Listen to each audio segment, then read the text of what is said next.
The lead matching module of the classifier is great as it will automatically stamp any new leads with matching records. But what do you do for existing leads?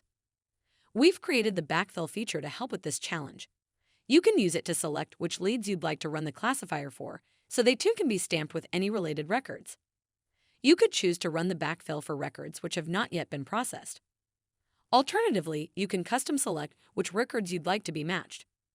An example could be if you only want to run it for records above a certain amount of revenue.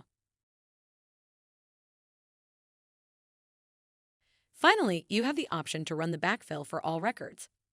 This option does exactly what it says and will run all records of that object type through the classifier. Once you're happy with the conditions you've selected, click on Next. Then it will tell you how many records will be in the batch.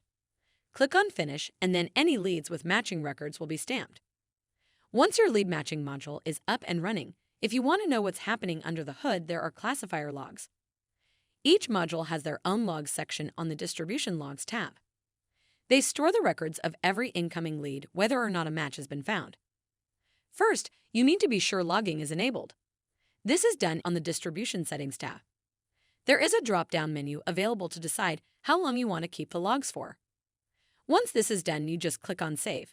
Then to view the logs themselves, you click to the Distribution Logs tab and select Lead Matching Logs. If no match is found, you'll see a blank row.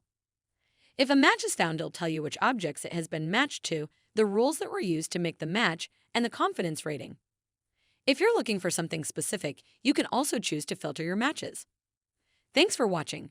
Please continue to the next video in the lab for the final part of lead matching setup. If you'd like to learn more about the classifier, check out the dedicated knowledge base.